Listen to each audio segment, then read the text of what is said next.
Hey there, everyone! Welcome to Arc 4, Chapter 10 to 12 live readings. So, today we're going to be having some old faces from our other readings and also some new people that we've casted for Arc 7. And, graciously welcome them as they have a lot of fun with us and we hang out. But, hey, how's everyone doing? Hey, Jay Dudley, I'm doing good. It's been a nice day. Got some nice chores done today. Hey everyone! Hey Wolf! Hey Unknown Ranger! It's so lovely to see all you guys.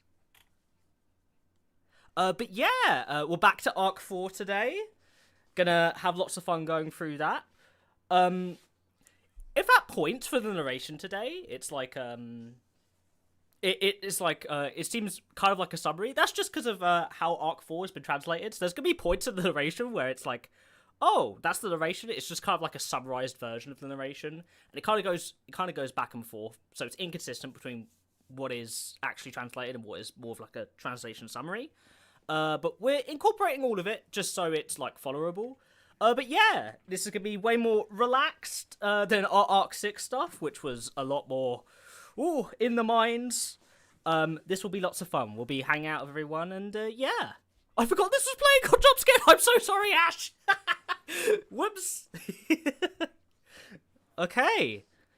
Without further ado, then, we've already been streaming the intro for a bit. I knew I would have it to someone. Whoops. I will jump in and jump scare our cast, and we'll all get introducing ourselves. Hello, everyone. We are live. I hate Hello. Hello. Hello. Hello. Let us all introduce ourselves, top to bottom. Long list today. Be good, Al. Hello, everyone. I am Al. I am someone who is narrating for Arc 6, and I am having a vocal role in Arc 7. Multiple, actually, although one of them is not actually my namesake. Thanks for the break. I'm back in the basement. Let's go! No, there's no basement here. No. There's a. Yeah, we moved him to the attic last week. All right. Yeah. There's that. There's no basement, guys. There's no basement. I cleaned out the cage for you. Oh my god. Oh, okay. Thanks. God. As soon as you're not hosting, I see. Emma, you're next. Oh, hi, I'm Amma, or Amanda, and I'm a narrator for Arc 7. Welcome aboard! Yay! Thank you. I'm Connor. I'm one of the hosts of the ReZero podcast. I'm your voice for Julius and Rom. And excited to be back. It was a nice break. I think we all needed it on the Arc 6 crew. Oh yeah. Our summer vacation is Oh, over. yeah. Our summer if you vacation would. is indeed over. Line cuts. Anyway, I'm Eli. I'm a member of Witch Code Translations, and I have a voice role in Arc 7. Woo woo! Hooray. Hooray! Yes, and I'm Gold. I am voicing Roswell this time around, and yeah, I'm glad we got a break. Everybody is back and ready as ever. Woo woo! Alrighty. Greeny here, one of the editors of Studio Reverie, and Oh, Oh, Oh, Greeny, you're you're Greeny. stuck into the void. I'm gonna be so real. You're getting sucked straight into the void. Your mic is peaking so hard, bro. I just fixed this the other day. Okay, whatever. Oh, Well, I mean, it broke again, I guess. There's some moments of clarity. yeah, there's like moments of perfect clarity in between the void. Skip me for a second. I'm going to try to fix this we'll again. come back to you at the end. I'm Kyles. I'm your Amelia, as always. But not today. I'm back in the saddle as Echidna. I do a lot around here. We don't need to list it. I'm happy to be back. I'm so tired. And Arc 6 is on track to be completed by the end of the year. Huzzah! You're welcome. We beat the anime. Beat the anime. We did it. Boom, boom, boom, boom. Your turn, Zach. Yeah, my name is Sakane or just Sak. I'm new to this merry band, and I've got a speaking role or a character role, in Arc 7. But today I'm gonna be playing Minerva. Woo woo. Woo! I'm Excel or Excellion. I'm here for my first time. I'll be playing Sekhmet, the sleepy little witch. And yeah, I look forward to voicing with all these great voice actors here. Yay! Yeah. Wolf. And hey everyone, I'm Wolf. I am the voice actor for Subaru. I'm also a co-host of the ReZero podcast that we do here on Studio Reverie too. And I was the only co-host to mention that, believe it or not, today. No. That is Connor not did. true. Connor did for once. Yeah, I no, did. that Wolf was forgot. great, I bro. missed They it. said that. Throw him they said off that. a You're cliff. short-term memory loss. Who's Connor? Oh, there you go. Rom has never been forgotten. You can't use that joke on me. Damn. How dare he? Oh, But but Julius only Carlos. has. That's not a spoiler. Hello everyone. And Zash. Hi, I'm Zash. I'm a narrator for parts here and there. And I also read some visual novels on YouTube. Woo! Woo! Greenie, how's the mic? Okay. How about now? It's legible. Oh my Still god. rough. Okay, we can hear you. You can hear me now. We can hear you. Oh, oh my god. You got that Xbox microphone.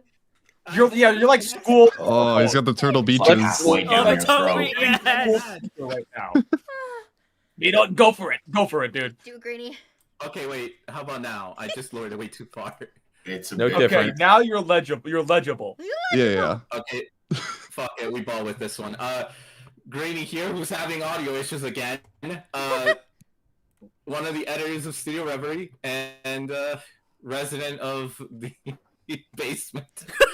Yay! My work is never done.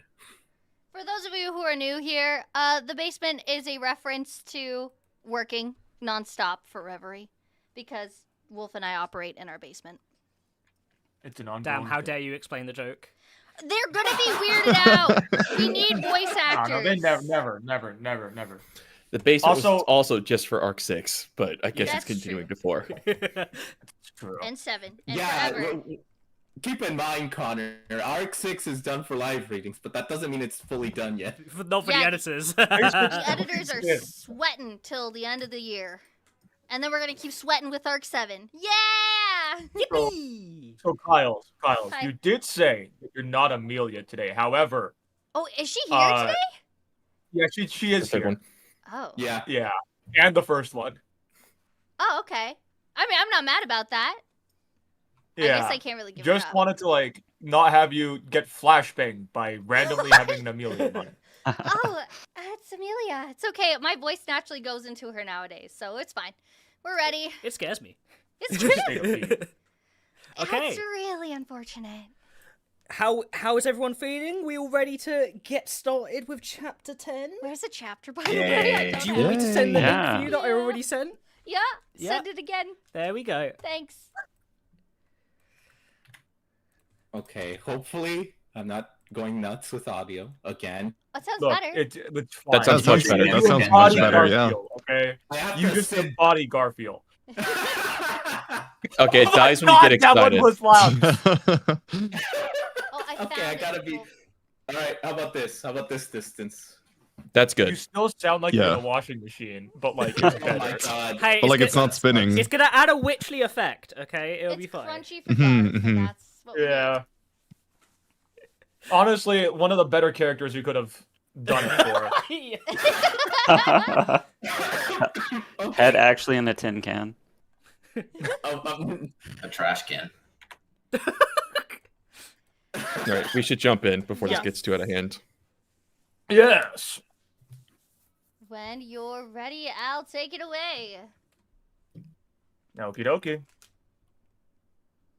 Chapter 10. Thirst for Knowledge Incarnate.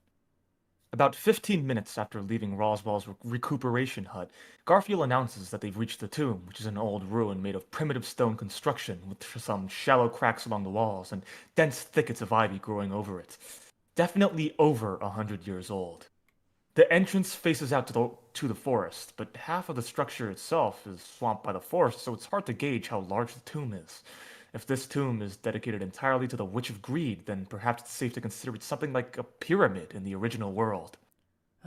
Guess important people wanting to sleep in giant tombs is the same, no matter what age or world you're in. Subaru tilts his head at the huge scale of the tomb as he rubs his chin. Subaru, being someone who lives in the moment, doesn't have much interest in what his value will be after death. There's also the fact that he's not the kind of gigantic person to have their name applicable for remaining in history. Anyway, Amelia, standing beside Subaru, looks up at the ruins and asks Garfield what exactly they're supposed to be doing here. Subaru, having the same question, also looks at Garfield, who clicks his teeth as he turns to face them. Garfield says they can get the details from Roswell after they're done here, but for now he wants Amelia to enter the tomb. Amelia asks if that's okay and tries to get confirmation that nothing will happen if she does enter. Garfield says that the sun's up. Even if you go back to the tomb, the trial won't start. Preparations aren't ready yet either, and first they have to check whether Amelia is qualified or not. It seems Garfield could just forcibly push Amelia inside, and Subaru interrupts to stand between them before he can, and hurriedly asks that Garfield slow down and explain what the hell this trial and preparations on qualification are. Garfield scrunches his nose up and is like, "You really think that's a good idea? You'll understand everything if you go back to Roswell after she enters the tomb." Garfield admits that he's bad at doing logic and shit, so if he does the explaining, it'll turn into a mess. Subaru tells Garfield he's pressuring them to sign a contract without reading the contents. No way they're not going to be terrified. He goes on to say that if Garfield's bad at talking about things in an organized way, then all he has to do is politely answer Subaru's questions one at a time. Garfield accepts this, but advises they keep it short so the sun doesn't set on them. This is the cemetery. Meaning, if it's safe to call this the Witch of Greed's tomb, right? Garfield answers that it is, but honestly, no one knows if there's actually any bones buried here. That it's the Witch of Greed cemetery, at least, is what both he and everyone in the village were taught. Subaru asks what the trial is, though honestly, after the past several weeks he's had, the word doesn't leave him with a very good impression. Relax. I hate getting tested too, so, well, the trial, I don't know, the content. Hey, now. Don't get mad. It ain't like I'm messing with you. It's just, I don't know what'll happen inside the tomb. If you don't bust through the trial, you ain't gonna be released from this deadlock testing site. Released?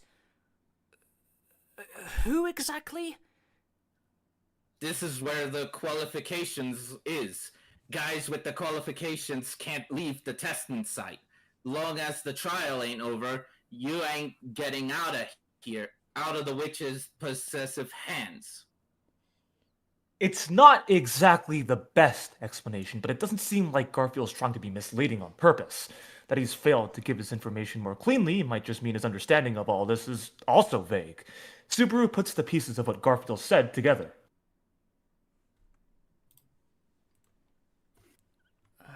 So, only people who are qualified can enter the tomb, and if those qualified people don't pass the trial, they can't leave Sanctuary.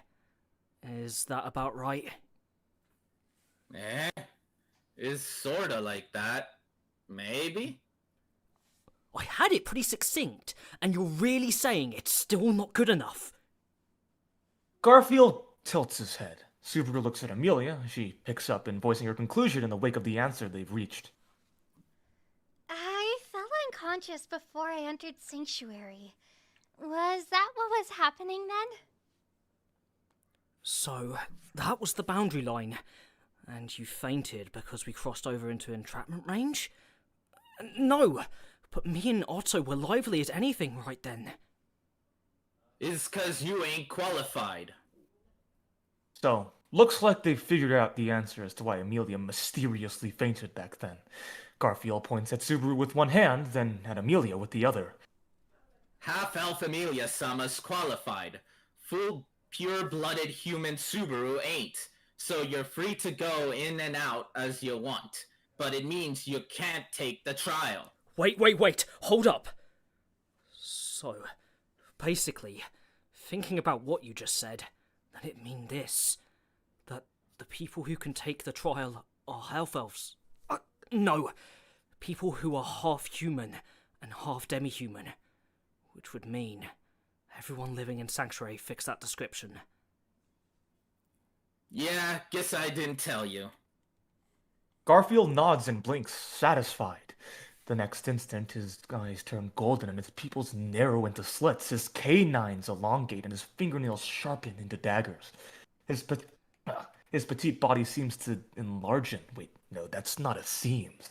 Short golden fur sprouts down to cover his back and covers the entirety of the exposed flesh on his legs. My amazing self still got a lot of blood left.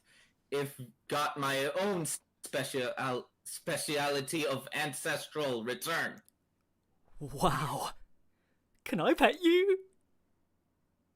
Subaru forces back the excited shaking in his fingers, but Garfield returns back to his original form, thoroughly declining the request. Amelia takes a step forward. So, this village really is a gathering of demi-humans? More accurately, is a gathering of demi-human and human mixed things who came here. Is a just goddamn bunch of random races and similar standings who are here by choice. If you want to bring up that bastard Roswell's demi-human fancy, then that's probably part of it too. Amelia descends into thought as Subaru considers it too. The people here would understand the anguish the scorned, ostracized Amelia has suffered. That might just be nothing more than licking each other's wounds, but what did Amelia think about there being something out there for her that could possibly turn into a thing of licking each other's wounds? Subaru has no idea how to heal Amelia's wounds without worsening them, having not tasted the same pain as her. This truth grated on him, and it vexed him greatly. Subaru gets back on topic by saying that they more or less understand what's up with the qualification, so next is the trial. Subaru acknowledges that Garfield said he didn't know the content, but at least the trial starts after sundown. Garfield affirms that and again says that he doesn't know the details. The only reason that they're here right now is to check whether Amelia's qualified to take the trials. The trial will start at night, so if they try then, they'll wind up seriously doing the real thing. Subaru nods at this and stares at the tomb's open maw. Bound in thick ivy, the tomb waits for them, its darkness beckoning. The weight of the word trial also tips this off, but it's highly unlikely this is just going to be settled with your average spelunking of an old ruin. More than anything else, sending Amelia into a place that might be dangerous is extremely difficult to bear for one Natsuki Subaru. Sorry, Ram. Doesn't look like I'll be able to stick by your warning. What you said? Shunting Amelia down in there is ripping my chest apart with anxiety. So, why not shunt you in, Garfield, as validation and a sacrifice? After a second of being dumbfounded, Garfield gives his knees a hard slap. That's something you'd usually say when offering yourself up to go. There's mountains of things I want to do and say to look cool. But, just for example, let's say something happens here. Then, after considering probabilities of survival, I'd say this would be suited to not me, and instead you. You can stomp the ground to bits and stuff. So, looks like you got plenty of leeway to live. You're the strongest. Garfield is pleased and agrees with his assessment of being the strongest. Never mind the trial. No matter the danger, it's a penny doesn't surrender. But his good mood immediately vanishes. But, sorry, Septa, I can't go in. Contract. Contract? Yeah, is a pain. And top of that, ain't like I even made it. Garfield kicks the ground, clicking his tongue. Honestly, it doesn't even seem like he can go in, so things aren't looking great. To send Amelia in alone is not happening, but the plan of having Garfield scout at first is also a no-go. Subaru can see only one remaining option. Could you wait here for a sec while I go look for Otto? The sun will set while you're off doing that. It's okay. I'll go. Amelia's resolve looks to be hardened as her gaze turns to the tomb's entrance, her eyes hosting caution for whatever may happen inside. More than likely, she's expecting nothing gentle. Embracing the same anxiety and fear that Subaru lacks the strength to pull her hand back truly is pathetic. Just a little ways inside. No! If it's just the entrance area, then me going in ahead to check should be... Fine is what you're thinking. You ain't qualified. Someone who ain't invited tries entering the witch's tomb, and they turn out like Roswell. Like... Roswell? You mean... his wounds were because he went inside? Subaru forces down his shock at this as he turns back to Garfield. Arms crossed, Garfield nods. Is what happens to unqualified guys who go in at night. Because it was him, that's all that happened. But wouldn't be weird if a normal unqualified person just burst if they went in. So Subaru finally understands what Roswell was getting at with all of his roundabout talk. He said he wasn't hurt by any specific person, which in other words meant this. But that gives rise to a whole new question. Why did Roswell enter the tomb? He's unqualified, and he surely should have known that. Yeah, I'm going in first. Subaru puts the Roswell question aside for now. Amelia and Garfield are stunned silent for a moment. Oi, oi, did ya hear what I just said? It's dangerous to go in without qualifications. Roswell turned out like that since it was night, but that doesn't make it safe just because it's afternoon. Exactly. It's dangerous, so you're stopping, right, Subaru? It'll definitely be fine if I go. It's not something I'm grateful for, but being half-elf could help me here. You know, it still doesn't make me happy you're worried for me. Amelia pulls back on Subaru's sleeves, but Subaru unhooks her fingers. If you calm down and think about it, this is just the obvious outcome for our roles. It might be dangerous inside's the same no matter who goes in. We barely have any information in advance, but enough to know that it could be dangerous for me. So then, it turns into a story of what we can all do afterward. What we can do? On the 1,000,000 to 1 chance something dangerous happens inside, and someone gets injured, I can't heal 1,000,000. If Garfield's a man of incredible surprises and he's a really crazy skilled healing magic user, then it's another story. But... Can just spit in most wounds to heal them. Is the suspect's testimony. Regardless, if it's me or 1,000,000, if there's a chance one of us is getting hurt, I'd like to keep healing magic user 1,000,000 left over, as insurance. Amelia seems to be somewhat swayed by this, but shakes her head, not giving up the central point. A serious injury? Or a life-threatening injury wouldn't be something I could heal. Puck isn't reacting, and I have a limit. Roswell's injuries are settled down right now, but... Well, ooh, those wounds of his sure did look pretty nasty. But, you know... well... Try believing in the dirtiness of my living and see what happens. I'm more than pretty sure that I rank near the top in this world for tenaciousness. He smiles at Amelia, his words here not being a joke at fucking all! In complete honesty, Subaru doesn't think that it's common for there to be people as bad as giving up as him. If given infinite chances to challenge something, he'll surely challenge it infinitely. No matter how many times he breaks, shatters, he'll keep struggling to reach the answer he desires. For Natsuki Subaru, this was... If you want to promise, then you can rest easy. I am absolutely going to return to you, Immediaton. I won't be leaving your side. It's a promise. Subaru holds out his little finger as he speaks, his tone somewhat joking, and is surprised at how she bites at his proposal more than he expected. She holds out her pinky too and tilts her head slightly. What do I do with the fingers? Huh? We link our fingers together like this. Amelia-san, your fingers are so dainty and white and cute and... The look in Amelia's eyes urges him to continue. Subaru clears his throat. Pinky promise, if I lie, swallow 1,000 needles. Pinky promised. They release the pinkies, The promise is made! This time with the understanding of how serious promises are for Amelia, so no way he's going to treat this one lightly. All right, I'll go take a quick look inside. I'll be trying to look around while calling out. Please keep calling back from outside so I don't get lonely. Seriously, can't tell if you're cool or you're awful. Just an advocate of cautiousness.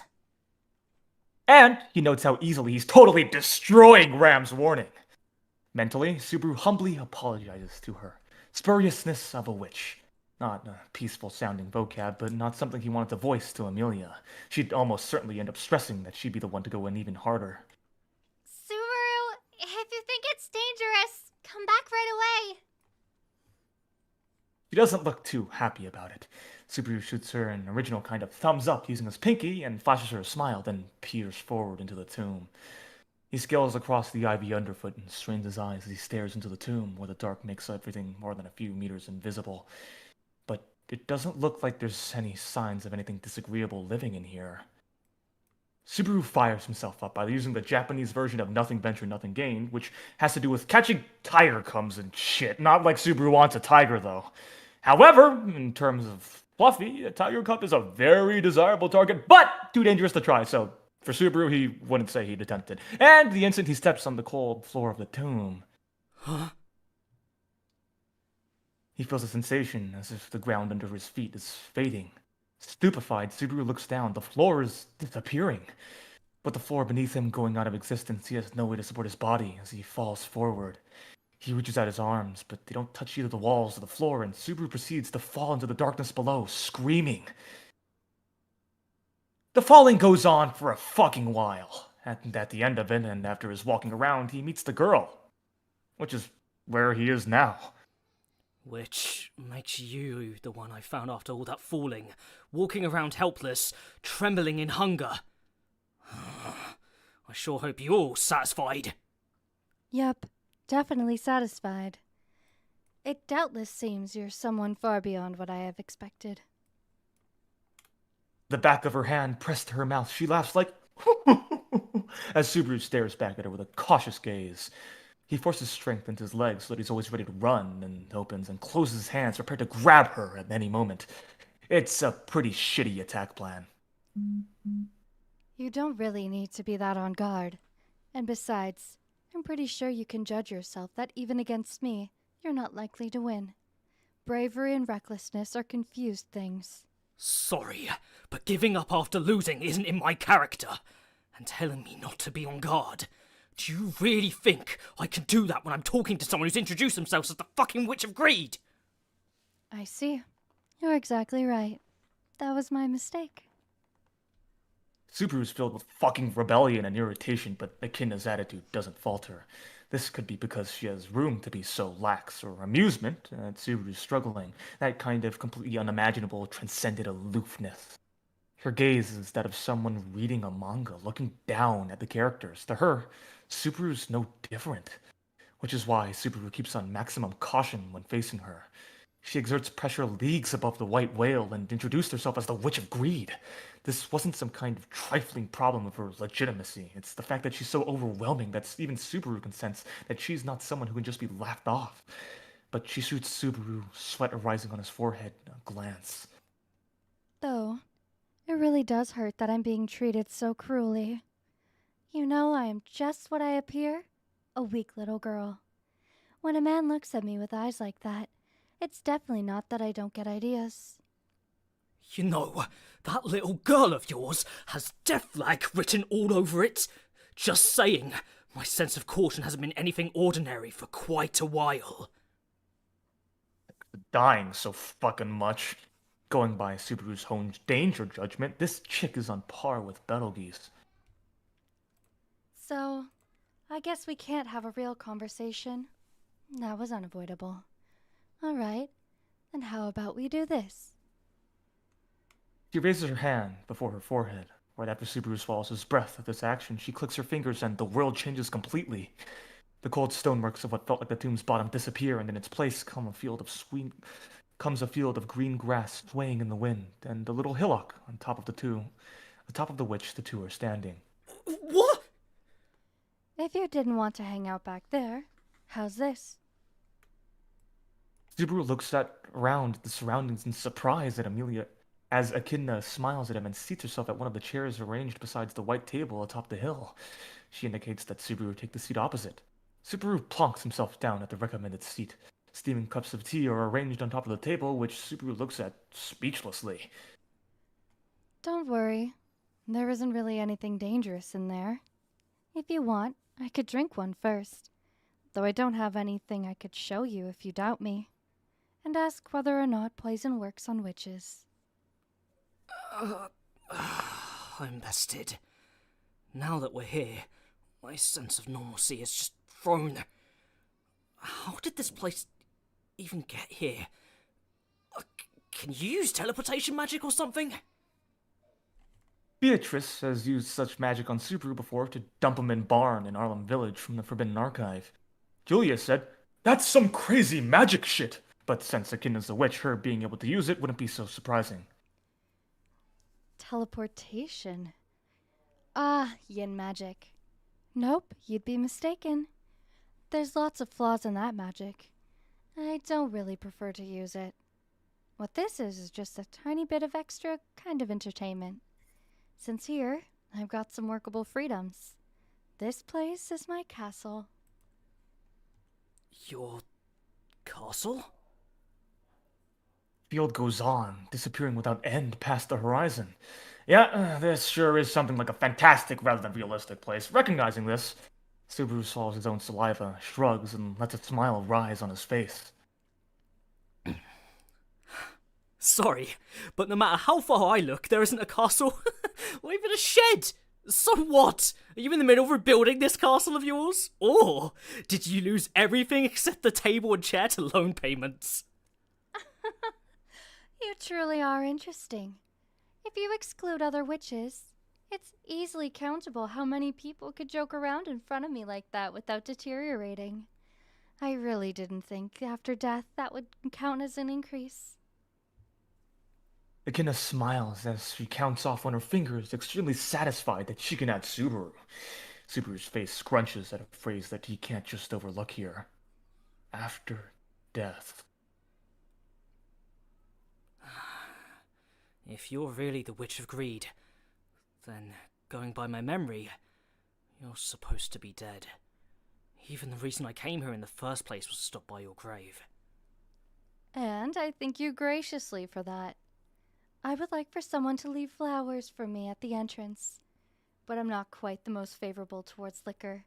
So if my offering could be something sweet, that'd be great. So, there's a culture of giving offerings here, in this world. I haven't got any souvenirs, and I completely forgot to buy flowers. So, I hope you're satisfied with just my smile. A smile like a field of blooming flowers. Poisonous ones. Echidna cheerfully hums at this, picks up one of the cups on the table, and wets her throat. Even when I was alive, I never had so much fun drinking tea. Even in death, there's things to see. The new discoveries never run dry. Whether or not the two of us can have a conversation yet is still dodgy, you know. God damn it, I'll drink it! I'll drink it! It being so absurd to keep going while so on edge when speaking to someone with completely no guard up, Subaru snatches a cup of tea and swallows it all down. It tastes not like water or tea or black tea, a mystery flavor, but nothing unpleasant. You certainly are brave, drinking up something offered to you by a witch. As if something like this could frighten me. Besides, if you wanted to kill me, I'd be nothing but ashes by the next panel. A cup of tea's nothing to be on guard about. Subaru places the empty cup back on the table. It wasn't good or bad. But what kind of tea was that? It's something produced inside this castle of mine. If forced to say, it's my body fluids. What the hell did you just make me drink? Subaru kicks down his chair as he stands up and desperately tries to puke the bodily fluids he just drank. Echidna laughs. That does hurt. I didn't think it was so bad, going by how you looked. Kyle. There's lots of hot girls out there whose bodily fluids I don't have the resolve to drink, so no! Oh, really, even if I had the resolve, I don't want to drink anything called bodily fluids! My fantasy is a vanilla! Subaru is not excited by spit or sweat or whatever excretions. He thinks. If they were Amelia's and Rem's, he might just think otherwise. His heart quietly hides the thought. Fuck! I can't puke it. Hey, this isn't going to do something bad to my body or anything, right? You relax now. The body absorbs it unfathomably easy. Well, they're body fluids. You didn't say anything so clever! Stop smiling! Says Subaru, kind of fed up with Echidna's self-satisfied grin. Looking refreshed, Echidna takes another sip from her cup. Either way, you really are a mysterious character. The way you're standing in front of me normally like this is proof of that. How? Are you saying that you're too much of a hottie so normally people have their eyes implode? Let me tell you, my eyes are constantly feasting on my ideal for hot girls. So, even when I look at you, I don't really think you're super cute that often. Nope. Normal people who stand in front of me puke. Isn't that interesting? No! During this exchange, Subaru sits back down in his seat and stares at Echidna. Hair and skin white as snow.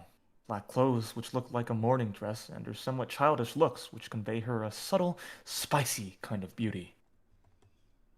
Now. Echidna sets her empty cup of tea down on the table and traces her finger along its lip. Talking like this is definitely fresh and delightful for me. But I'm not sure it's the same for you, right? Don't you have things you want to say? To ask? Yeah, I do. Yeah, I do. I got consumed by the atmosphere and completely forgot. But, exactly. You! No. First of all, where are we? Are we really inside the tomb? Echidna lightly strokes her hair. Your question is half correct and half incorrect. There's no doubting that your body's inside the tomb, but your mind's inside my castle. If I were to tell, this place is a dream. A dream? I haven't got your face down nearly well enough to be dreaming about it. A dream? But that doesn't really mean it needs to be your dream. This is my castle, so it's my dream.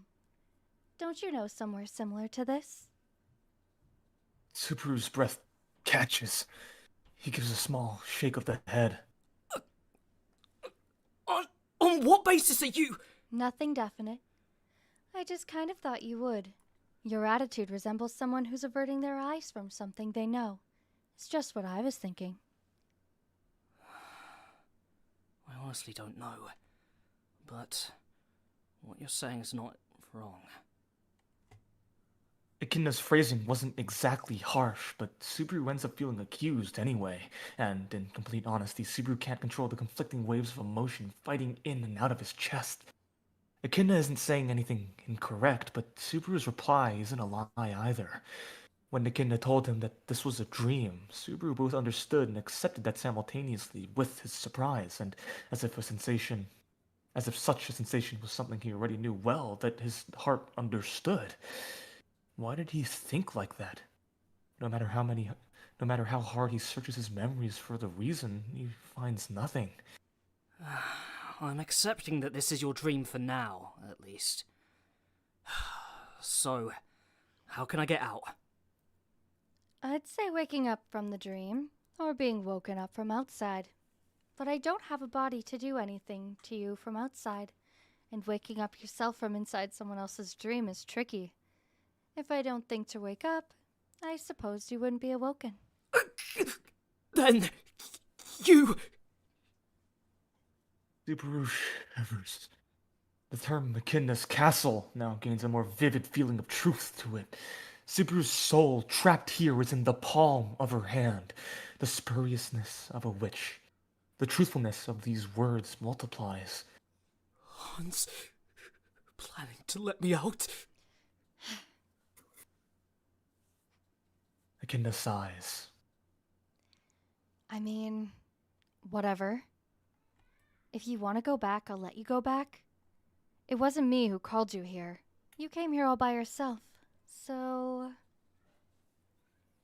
And then there's some banter about Sirius' son, which is far too beyond me, the narrator. Anyways, the time they've known each other is short, but Subaru hasn't got a grasp of her character. Though you could also say that you shouldn't be able to understand a person called a witch in such a short time. Anyway, if you can let me out then, do let me out.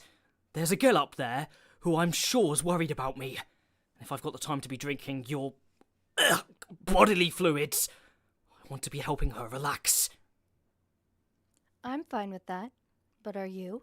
With what? Going back when I'm right in front of you? Getting a chance to talk with the Witch of Greed really isn't something anyone but you could get so easily, even if it's their desire. Right. She's right. And regarding her entirely as a threat, Subaru overlooked something huge. If she's the Witch of Greed, and she truly is the existence that was called such in life... You know the answers to the things I want to know? Are you asking me for the whereabouts of knowledge? Are you? Echidna gives her laugh again, her smile this time notably more cheerful than before. A pressure even more intense than what she was radiating before this hits Subaru. The atmosphere warps, and the atmosphere of blue skies and green fields instantly starts collapsing. The sky shatters, the field catches flame, the world beyond the horizon progressively collapses.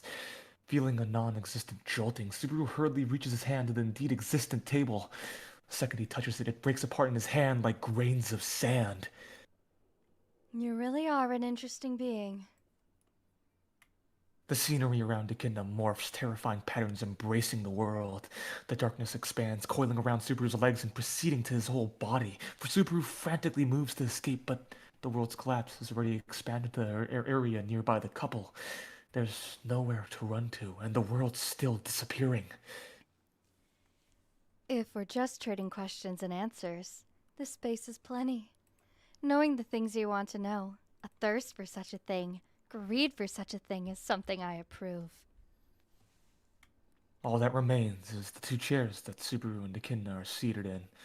Within arm's range of the other, a world of two chairs dedicated for a conversation. There's no visible end to the darkness beneath them. Probably not a joke. If they fell, they'd never return. Subaru's spine freezes. Echidna's in good spirits. She claps her hands, and while staring at Subaru, her eyes glimmering. So what do you want to ask? If you're doing it to acquire knowledge, I'll say any question. Is it about the Witch of Gluttony, Daphne, who created God-forsaken beasts to save the world from hunger? About the Witch of Lust, Camilla, who sought to fill the world with love and gave emotion to those without others? Of the Witch of Wrath, Minerva, who punched all the people into health while lamenting for a strife-filled world? About the Witch of Sloth, Sekhmet, who drove the dragon beyond the Great Cascades just for some peace and quiet? About the Witch of Pride, Typhon, who brought upon judgment upon criminals with innocence and ruthlessness of a child? None Subaru's heard of before, no. This was a list of information almost certainly not present in the world's existing history. Overwhelmed by the information load, Subaru doesn't speak. Echidna's smile widens. Is it about the Witch of Greed, Echidna? Thirst for knowledge incarnate, whose vestiges even now linger posthumously in this world, desiring all wisdom there is? Or the one who destroyed all the witches, making enemies of the world she marked as her feed, the Witch of Envy? Is it about her?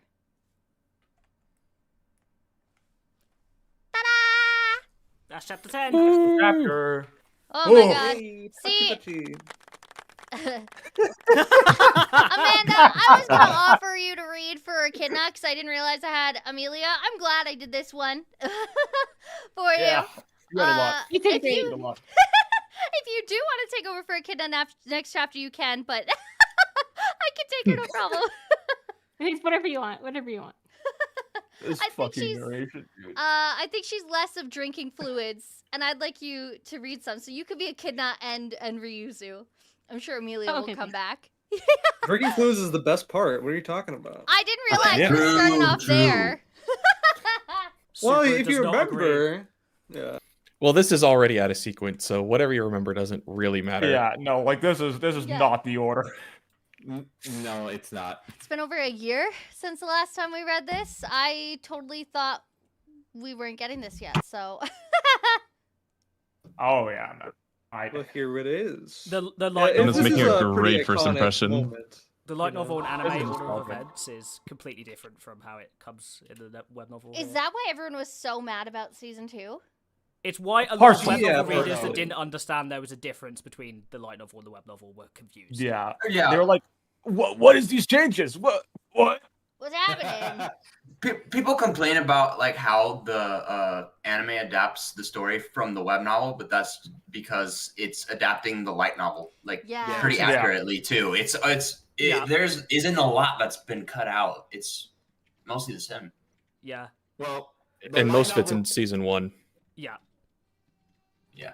And that's also just because of how weird it was to adapt season 1 in the first place, because Yeah. there's parts that were a light novel, but there are also parts that weren't, so they had to kind of do like their own thing with it. It was a whole Well- process. Yes. So they were animating season 1 with the like image in their head that like there was only going to be the one season, right? Mhm. So they cut out a lot of the stuff, a lot of the cut content that they thought wouldn't be important if it was just the season by itself, because they didn't Yeah. know if it was going to be popular or if shut it up. would get a season 2. Some banter about Serious Son, dude. What the fuck? Thank you so much, Jay Dudley! Thank you, Jay Dudley. I didn't see that in my pre-read through. I was like, Yeah, the, wait. I was, the summary I was- is crazy. It's Even the summaries within the reading are insane. You're just like, yeah, I'm summarizing real Like, fast. this is so nostalgic for me. This is how I first experienced Yeah, the web novel. yeah. Al, you make the narrator just have so much personality. I love it. Yeah. It's just the It rate, was- of it was the rate of really- being coy about what he's gonna tell you or not. I forget It the almost part. feels like Al is just reading the script for a summary video. There was some shit about Serious Son that I didn't really get, but they talked about that for a while. And There's some banter about Serious Son, which is far too beyond me, the narrator, not the translator. There's a part the first time you like made that loud proclamation where I was absolutely taken aback. I was like, what the fuck? I was trying to laugh too loud. Yeah. Look, the promise is made. It was all in caps. I had to. No, I almost burst out laughing when you said that. I had to hold it in. It was so grandiose. Yeah. Dude, it really brought me back. Like I remembered, cause Arc 6, I had to take the narration completely seriously. But like before that, last year Arc 4, I still remember the fucking alpha. Oh my that God. line. That Super line. couldn't believe how fucking alpha he just sounded. Yeah, that shit killed me. And reading this was like, oh my god, I'm being taken back so far. Yeah. Not only just it's a different era of translation. I can't necessarily criticize it too much because this is nostalgic for me. This is how I first experienced Arc 4. But it's really fun seeing like the different level of tone you can do with this stuff. Like My serious ReZero, what happened? Oh, also Yeah. Super Echidna banter is always funny. yes. Yeah, there Although was also that horrifying. one time. There was that one time where you added a fucking. Yeah, I did. randomly Yeah, you in. did. And I was like, I- okay. I did I'll because also add a fucking. I did it because Subaru was irritated. I couldn't think of any other way to make him sound more irritated with how it was presented. Yeah. Yeah. I had to follow up. I had to You had to follow up join on your fucking I was I thought past like the first two curses I'd be like, okay, well I guess that's all my fun that I get to do, and then there was just more. There was just more. Bring me more. There was just always more. Like, just translation is so goofy. It is goofy, if anything. It was jarring having the narrator just f-bombing. I'm like, it's funny, but jarring. Yeah, and then the tone switches too. Like there's a completely serious line where it's Echidna says something intimidating, and it's like Echidna said this as she wrapped her finger around her hair. Subaru shit himself. Subaru's done most of the response. Like, the amount of tone switches that happen. It's also weird to be back with Arc 4 Subaru when I've seen so much character development for our boy. Yeah, no, dude, the fucking the pinky promise stuff made me just go, we're back again. We're back in the fucking building again, dude. You sold it. That was like, oh no, we're back to this Subaru. I completely. Yeah. I was so happy to be done with him. I was really my hoping cringe we'd done Maru is PR. back. Well, here's the thing. I'm. Let's see if I'm proven wrong. Arc 4 Subaru is not too overly cringe like Arc 2. That one. Yeah. Oh no, it's not way that worse. bad. Can't wait to go back to Arc 2. It's not that bad. Like the worst we get, I think, for a long while is the narration here going, maybe he does like fluids. Actually, maybe he would like Amelia's fluid. Like, Yeah, when I he brought was up the other baffled reading that. characters. Yeah. I was Everyone who completely came baffled. Can you blame him? Oh my god, I heard you laughing. I don't want to read that, man. I don't need that in my head. All right, I just want to Yeah, let I everyone was know just we're like, normally not this down bad. Oh, Okay, chapter 11. Speak for yourself. what the fuck, bro? Fucking gold coming in at the right time. All right. Yeah, let's jump to 11. Amanda, you're cool with Echidna for this one? Yep, I'll do my best. You got this. You're gonna be amazing. You got this, Amanda. Thank you. It's like a little sample of your Connor, it's your upcoming time to have character. fun. Yeah. Mm-hmm. We all ready? Everyone sees when they're supposed to come in. Yes. Mhm. Yes. Yes. Good. Chapter 11. Sloth to Wrath by Pride. So, Subaru's fucking terrified of Echidna.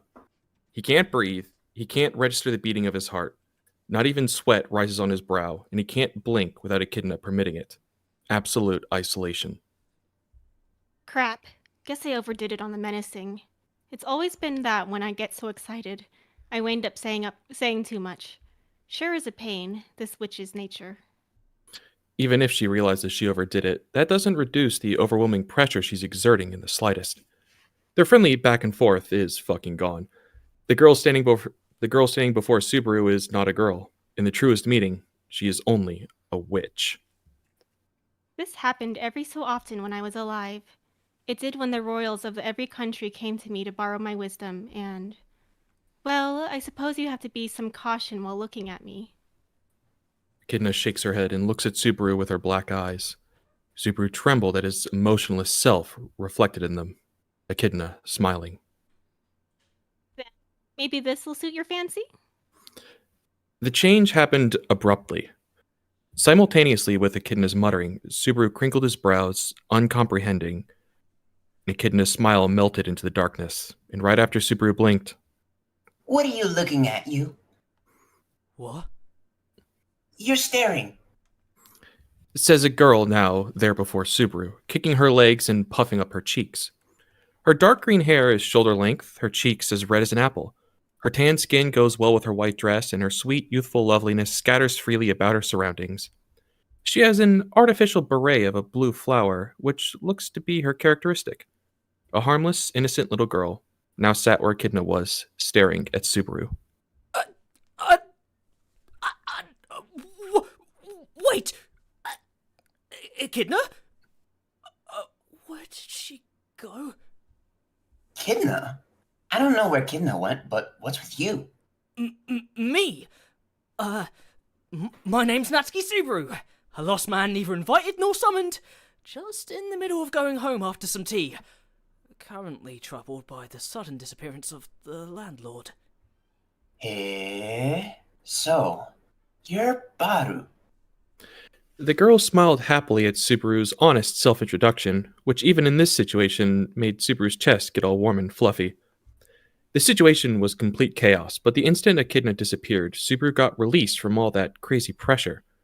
Thinking about it more calmly, the girl sitting before Subaru could just be another victim dragged here from somewhere else.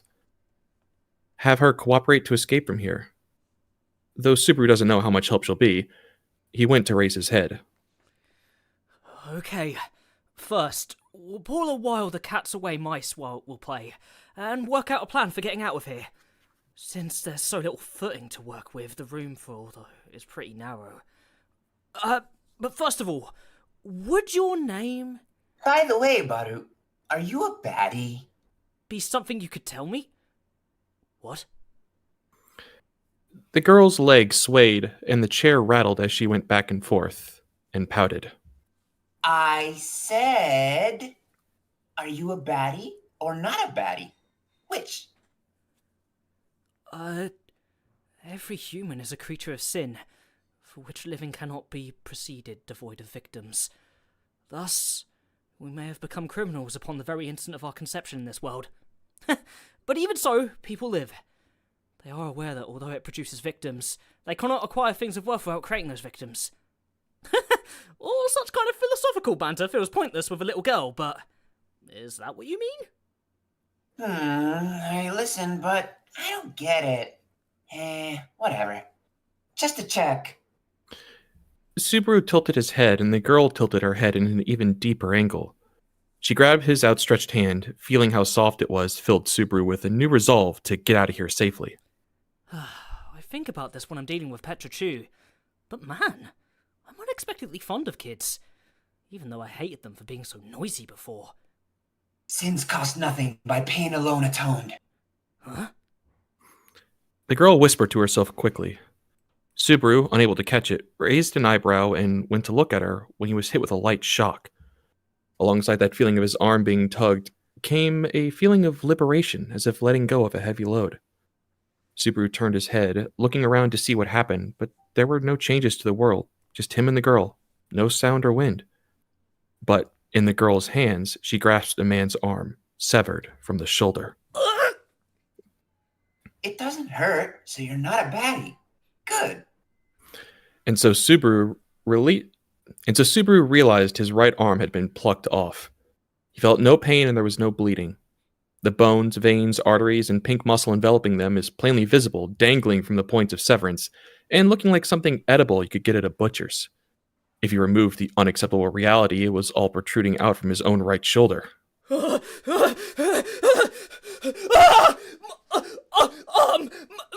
arm! But it doesn't hurt. Stop yelling. It'll fall if you move too rough. You won't get it back. You!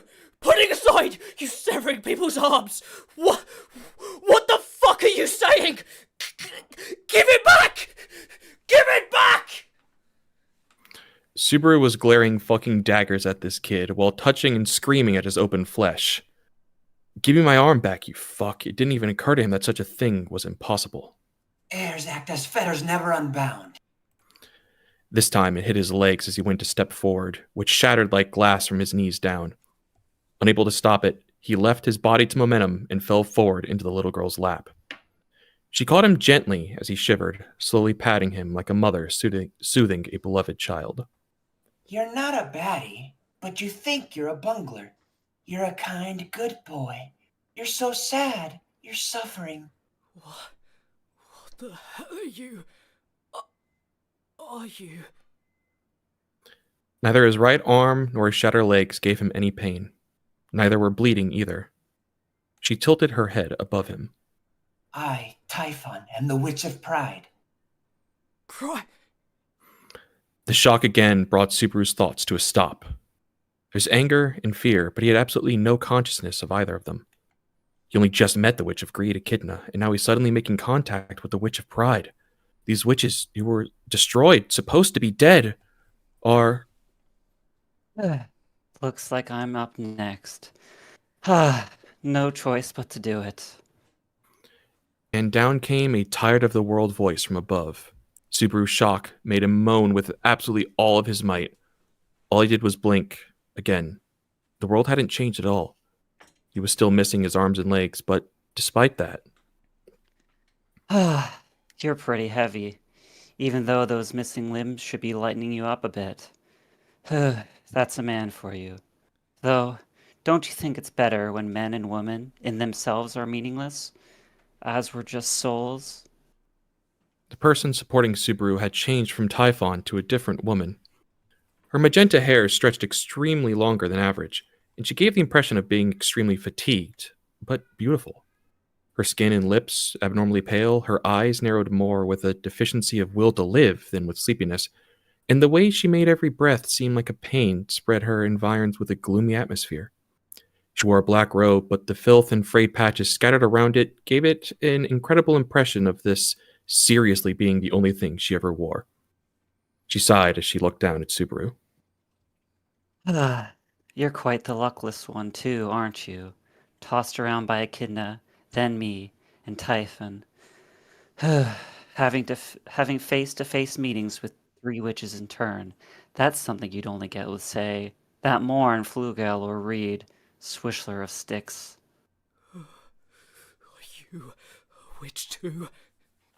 That before, and Echidna... I'm Sekhmet. It's really a chore, but I guess you call me, or not call me, the Witch of Sloth. Not that I'm asking to be called on at all. It's really all a bother. Chatting makes me so listless, so can you stay quiet? Give me a break. I think I'm gonna go crazy.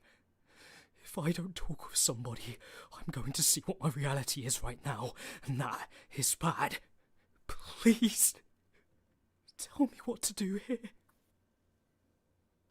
Subaru had his only good limb, his left arm, grip onto Sekhmet's dress as he craned his head up to look at her.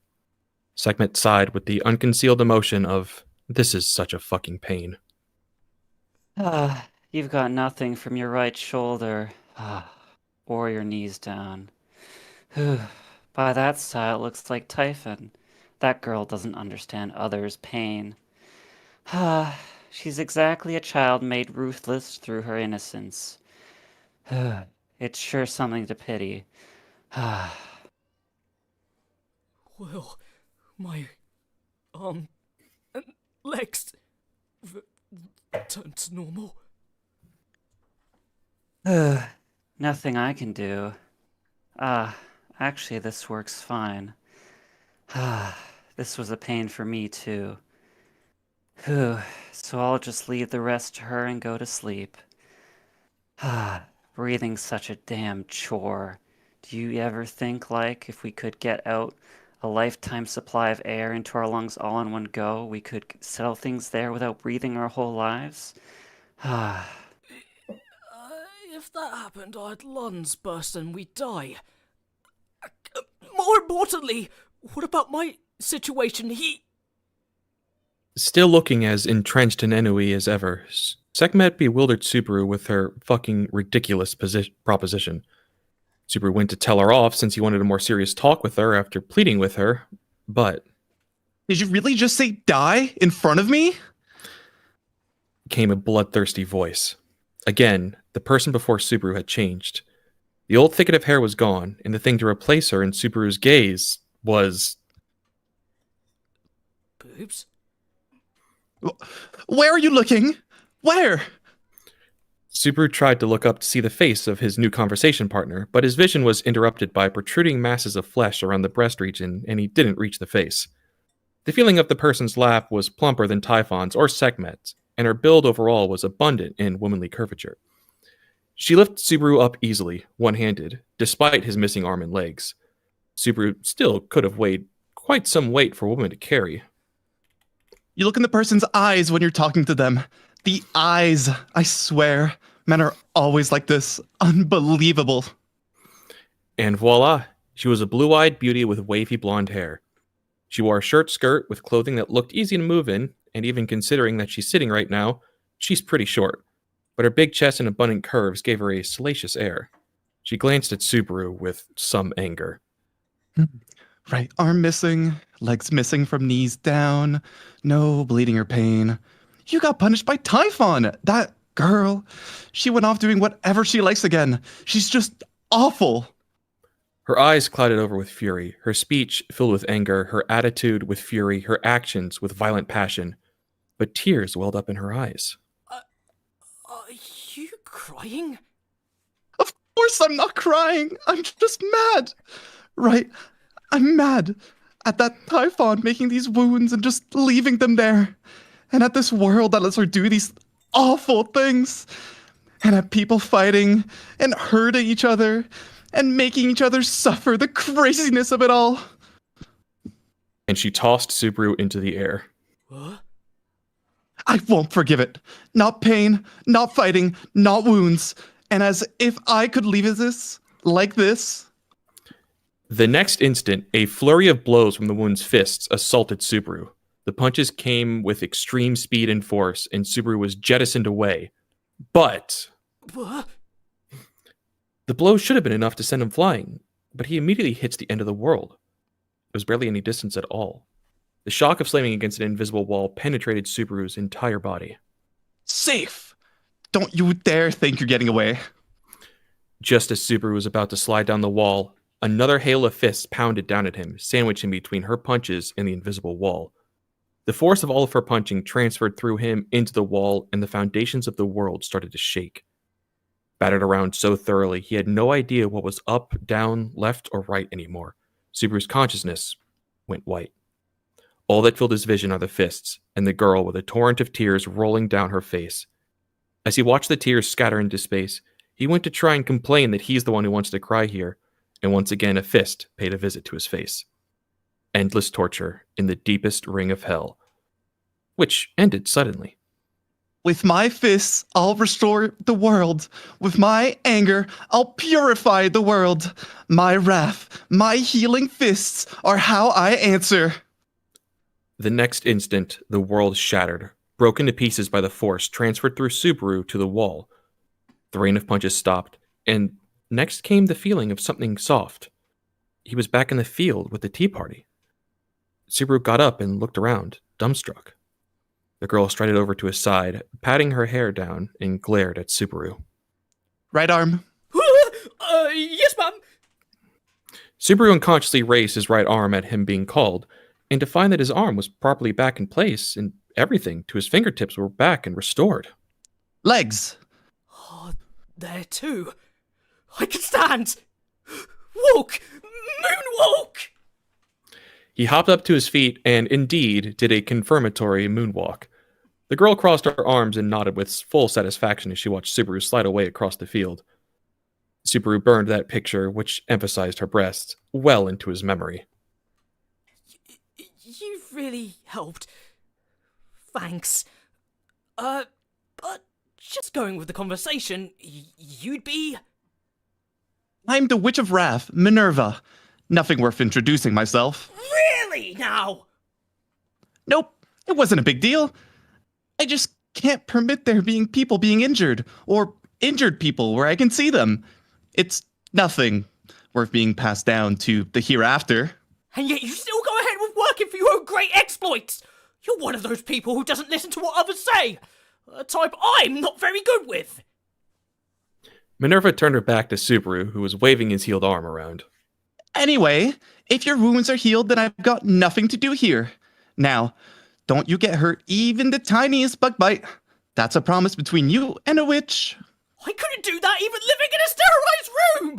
And don't just make these promises! Breaking a promise with a witch sounds like it comes with seriously heavy penalty! No, it doesn't. Just when it happens, everyone will be healed. Don't say that like you're gonna kill everybody! It's scary! Seriously, though, it was true that Subaru's injuries were healed. And she really did heal people by punching them. Now? So Minerva dashed off, but before she disappeared, she turned around and blam! Now she was Echidna. She tilted her head and looked at Subaru cheerfully.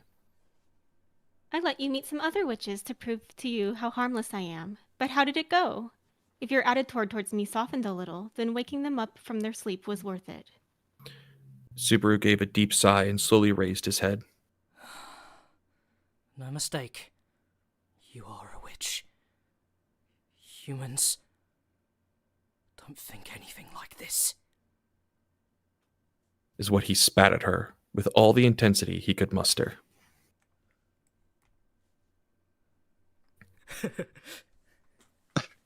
All right.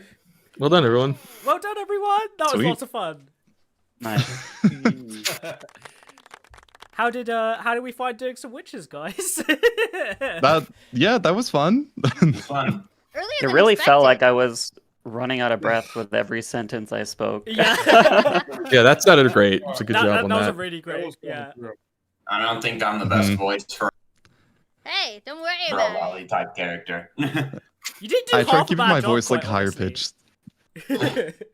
You got the vibes. That's all kind of all that matters. We need the vibes. I hope my Especially this mic wasn't cutting out too much. No, actually, it was Only like actually one. No, it line. was Pretty great. Totally fine. cut for one. Yeah. Alright. Though This it is was the- funny, Wolf, your mic cut out a little bit when you said that last line, and all I heard was, Mhm. "You are a itch." Replace the word. Oh. Dude, the deadpan, give me my arm back, you fuck. That was really good. Give me my arm back, you fuck. Like Sorry, mild. I'm going mild as British annoyance. as I can for it. No, that was me. No, that was Connor. That was good. Give me. Like, it was like. Oh, when he was saying it in the daggers narration? at, Yeah. he was fucking Yeah. daggers at the kid. Sorry, and then. I loved the give me my arm deadpan you back, were saying. fuck. Some of the world stuff. It was so good. Yeah, that was. Oh my god. Fuck. The amount of times it's just fuck randomly out of the. It's I just was- thrown in there like Yeah, dude. spice. I kind Yeah, of. I was spending all my effort making sure it stayed in past tense to worry about changing the words from fuck to anything else. Yeah. I noticed that. Yeah. It's That's really funny. understandable. It's just like how different the tone is from the light novel and the anime. I can't tell if it's the translation or a bit of the web novel fun too, because Subaru's reaction to what happens is just it's oh my god. What the fuck, bro? Come on! Oh. What's in the box? I mean, part of this is to let Echidna trick him for longer. Yeah. Because as you can see here, it's any goodwill that he might have had with her is just it's dead in the water immediately, like out the gate. Yeah. But Oh she's my not God, as spooky super- scary as Oops. other witches, right? Wink wink.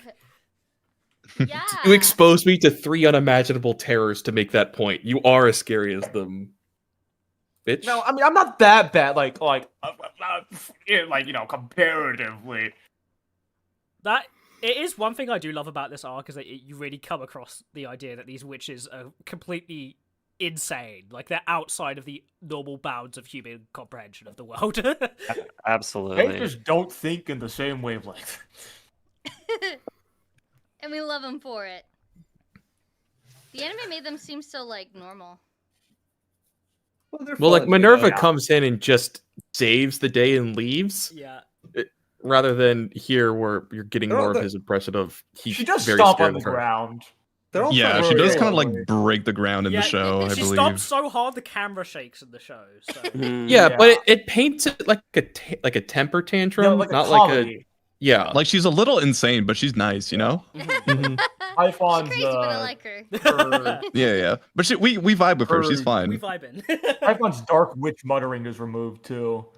Mhm. They also made it so that he cracks like glass and porcelain rather than into fleshy bits. Mhm. Yeah, what The I- light I- novel, it also might be makes a it bit too seem far. like they're inhabiting like one body. They're just like transitioning between the same body. Because in the anime, I'm pretty Yeah. sure they're like moving spatially differently as well. Yeah, they're all Yeah. there. That's Mhm. true. Well, Minerva comes the out the first side. time Echidna shows them, she's deceiving him by making it look like they're all in one body. So Yeah. she's probably just doing the same thing here. Hmm. Mhm. Dang. Fucking Echidna. God damn it, Echidna! I'm glad we switched, by the way. I'm looking into the next chapter. I do not see Ryuzu. So, Oh, It's, Amanda, it's in- Luez. oh, Luis. But I barely Well, that's also they're not till Lose. 13. Yeah. Oh, really? Oh. So I'm Mhm. glad that you have Echidna. So I keep voicing her because, woo. Otherwise, you would have had nothing Disaster today. avoided. Let's go. Just an audience member. Honorary audience member. No, we would Yar, not do shiver that. me timbers. Shiver me timbers. La la Okay. la. Are we ready? Roswell isn't even here. Oh my god. Oh my god, Gold, Yep. I'm so sorry. Why did we think this? Oh, I pulled you all 'Cause the you way read- here. You read 13 instead of 12. Yeah. Shit. I'm so sorry. It's so over. It's actually so over. Gold's like, I It's quit. so over. Gold's gonna be It's over. mouthing at me. We just wanted to hang out. We just wanted you here. I'm calling you so that we can hang out for like 2 hours. Hell yeah. Oh, fuck, he's away from the mic, so he doesn't even know. He Damn can't it. even fight back. I wait for a response from the unmuted, but like, Ah. but even though he's unmuted, he's just not here. Well, good luck, everybody. I got to moonwalk. I'm happy. Yup. Confirms that is in fact what his dad was doing in season 4, Yeah, or season 2 as it's well. so good. Yeah. He learned from the best. All right. Chapter 12. Yes. Last chapter. Zash, are you here? Yep, I'm here. I have a question. Is Roswell even in this? I checked. Okay. No, No. that's what we were just talking about. they Sorry. they got a character list from 13 instead of I 12. just It's want to okay. let you Yeah, know, number I 13 didn't is look. when he comes on. I didn't look. It was me. I I trust fucked it. up. I'm sorry. It's okay. Fired. I understand the mistake. So, thanks for Smile. hanging out, but smile. Yeah, don't hate me. It's all right. Thanks for letting me pull you out. He has a knife behind his back. Fuck. All right. You guys get going. You ready, Alma? Or there's I'm ready. there's a lot of echidna here. Okay, thank you. If you need any help, just tell me and I'll pop in. Okay, thank you. No worries. Oh, do you read the title? The Chapter narrator starts with 12, the title. Yeah. A souvenir from the Tea Party. That space I went through all the effort of readying's completely shattered. This sort of violence, probably Minerva. That girl's just a little bit quick to put up her dukes. A little. I'd say it's immediate. She's a new experience of the violent tsundere Iyashi Opai Lolly. Jamming in that many character traits just makes her bloated. Echidna is still exerting her pressure, but either way, her plan to calm Subaru down seems to have worked. Well, now I'm in a mood where I can talk face to face with you. Yeah, compared to the other witches, you're somewhat more rational. No, Miss Witch of Sloth seemed like someone you could have a conversation with. Kinda.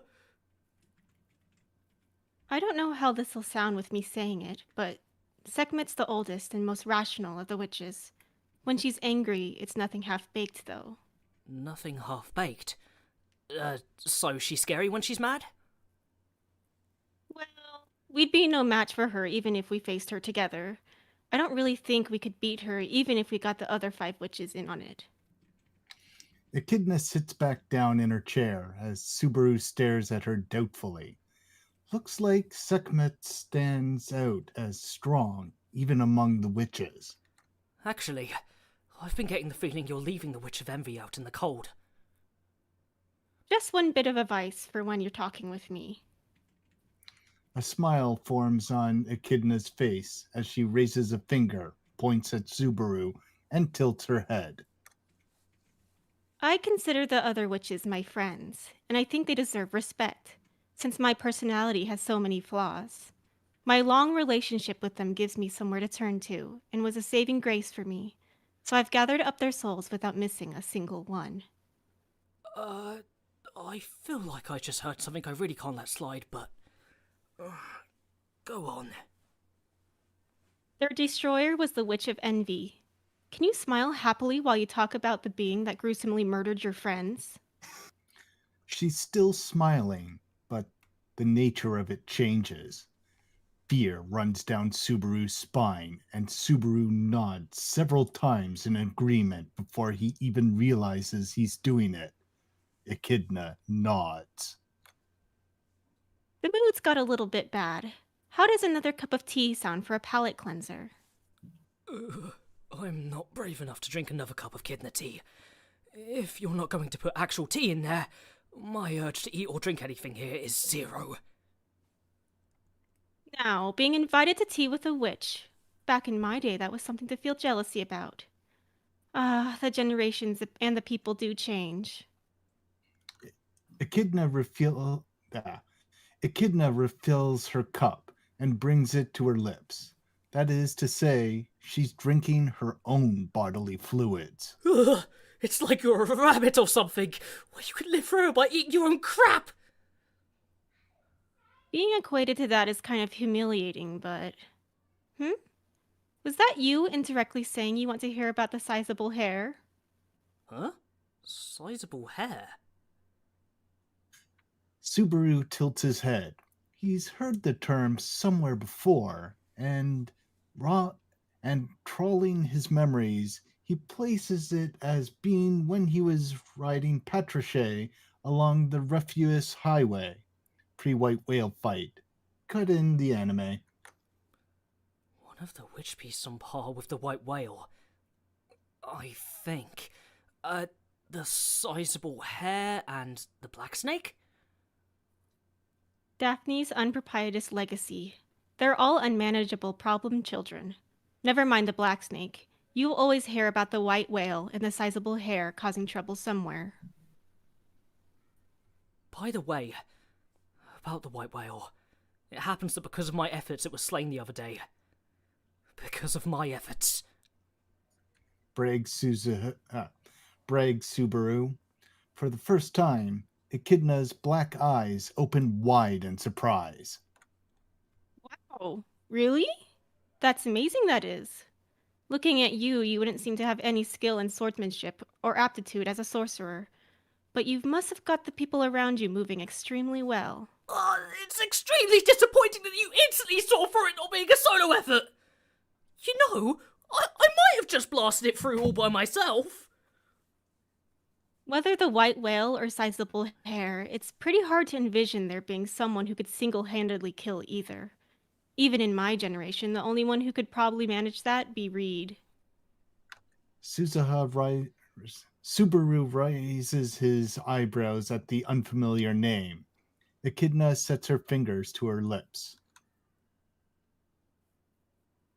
Maybe it hasn't been handed down to your era? I thought his achievements were pretty considerable. At least, I seriously doubt there's anyone not on his level who could single-handedly fell a fully developed 12 dragon. My understanding of everyday things, or I guess you could say, general knowledge, is just slightly shockingly shallow. That's amazing! That guy? Incredible! Astrea. I'm more than sure that he's been given the title of Sword Saint. But maybe that's not around anymore? Subaru puts the pieces together. Astrea, like Wilhelm and Reinhardt. Most likely, Reed Astrea was the line's progenitor. Oh, okay, got it. It's still around, the Sword Saint. Don't know what number it's on now, but the current Sword Saint's my buddy. He's a monster who most likely matches up to his ancestor, you know.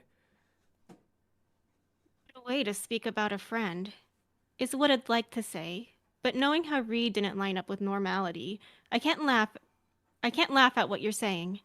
So, were we going to talk about the sizable hair? Nah. I mean, my interest in information about the sizable hair and the black snake is endless. But he has so many questions he wants to ask that if he gets all the answers at once, he won't be able to keep up with it. So he'll sort out what he really wants to know and get details on those topics first. Okay. You're Echidna. the deceased Witch of Greed. Is what I'm saying here all good? Echidna confirms this is correct, that they're inside her dream, and she'll let him out whenever he wants, so long as he tells her he wants out.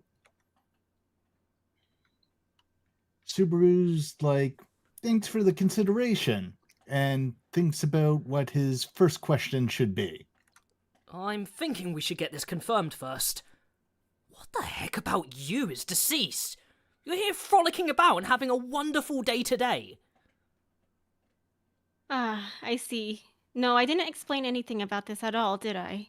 You hadn't touched on this topic until now, but neither had I.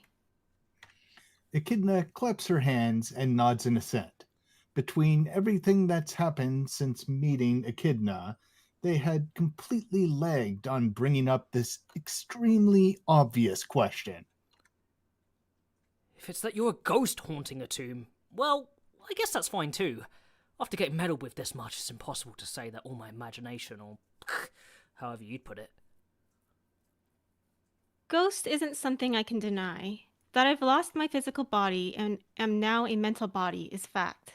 Now, if you were to ask why I'm like this... Right. I'd say the most accurate answer would be to act as a deterrent. Deterrent? Huh? For what No. In opposition to what? Sharp. Echidna gives a satisfied nod and a small clap of the hands. The one who bound me here to the earth like this was Volcanica, the holy dragon Volcanica. I'm sure you've at least heard of him before. He'd be the dragon the rulers of the Gunica have a covenant with, I think. I heard the name before in the hall for the royal selection. It's the same Volcanica. The dragon's power seals me in this tomb. The reason why Volcanica's done this, exactly as you've guessed, is as a deterrent against the Witch of Envy. Every time Echidna says Witch of Envy, a sharp emotion flashes across her eyes for nothing more than an instant. She is probably really not on good terms with the Witch of Envy.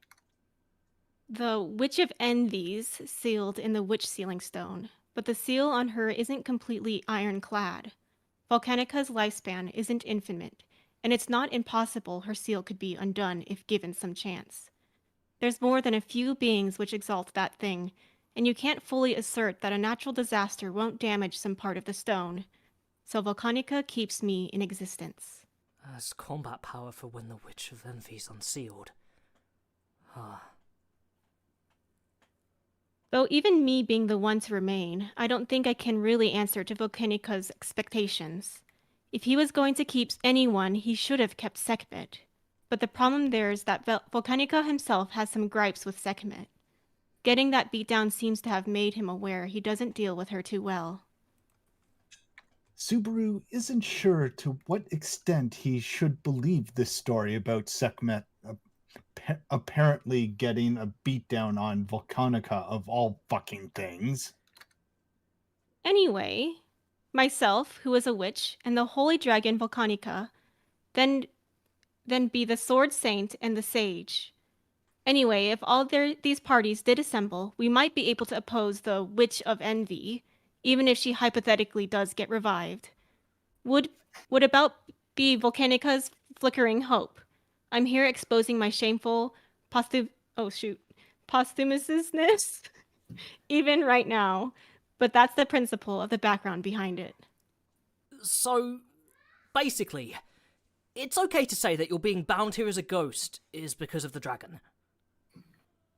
More accurately, it's the Mather's algorithms are tied to Volcanica's will. If you come here, then I'm sure you know of the Mathers, or maybe that family name isn't around anymore. No, the Mathers are still around. Roswell L. Mathers is the lord of this region, which includes the tomb.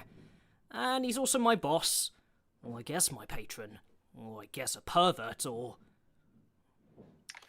Echidna's eyebrows twitch and quiver as she mutters.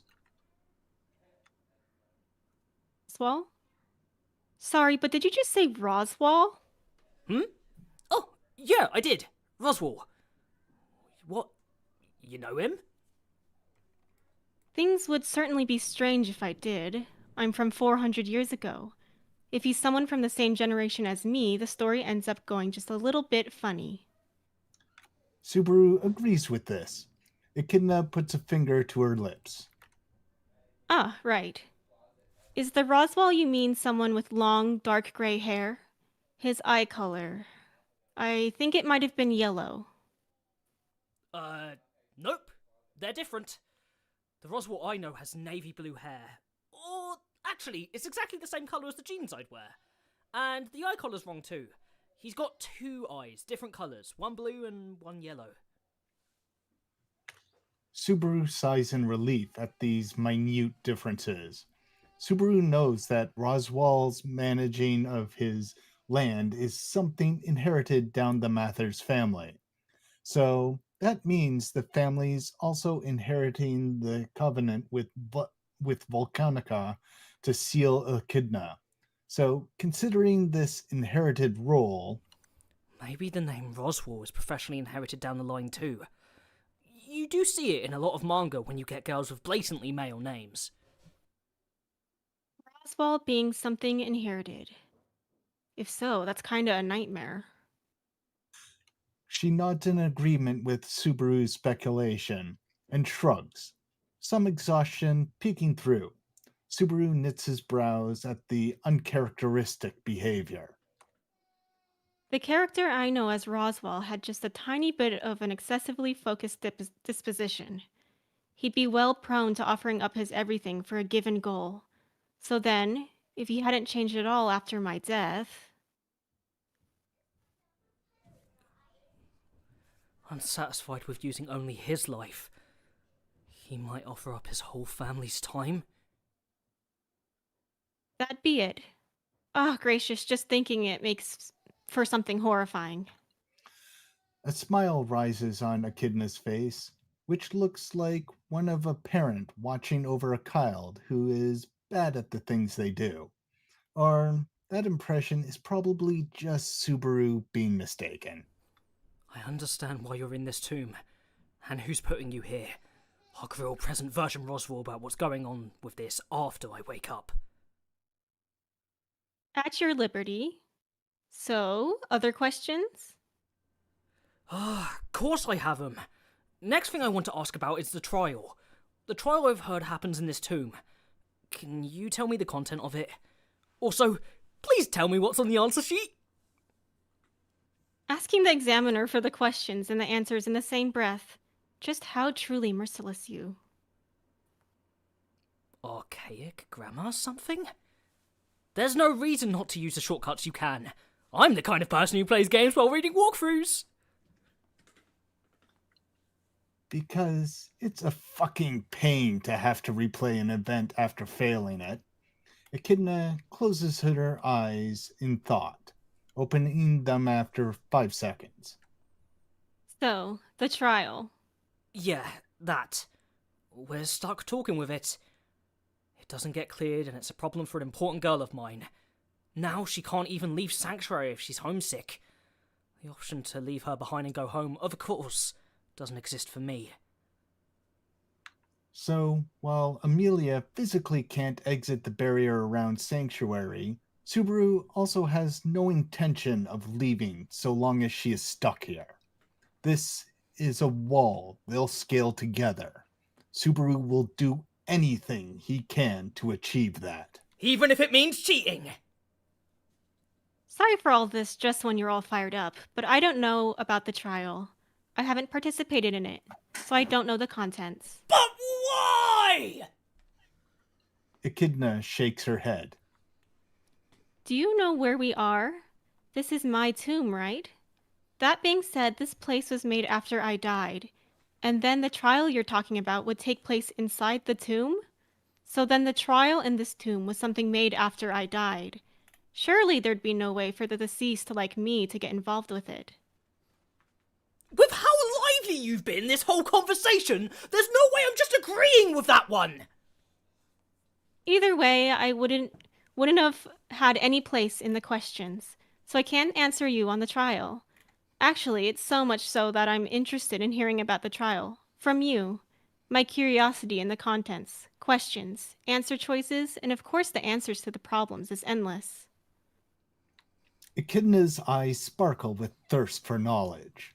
Subaru sighs at her and judges that this is about all he's going to get on the trial, which means...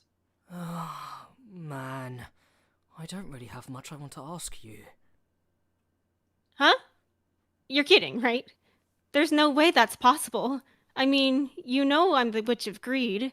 Every person in the world came to me desiring knowledge, and you're saying that with me right here in front of you. With full freedom to ask what you want, there's really nothing you want to ask me? I mean, you're deceased, so you wouldn't know much from after you died, yeah? The stuff I want to ask you is mostly in present continuous sense, so there's no real point asking my question to someone ignorant on the topic. No. Let's calm down a sec. I'll give you that yes, I'm not familiar with the world of the present day, but in exchange, there really is nothing about the past I don't know. Pages of history eroded over 400 years of time, not even preserved in anyone's memory. You don't think this is a chance to learn? And it's the same with the witches from before. Is there really even a record of any of them still left anywhere out in the world? But I'm not really interested in the witches. They're all deceased, and I'm mulling over lots of things already. So, even if I hear about them, it's not really...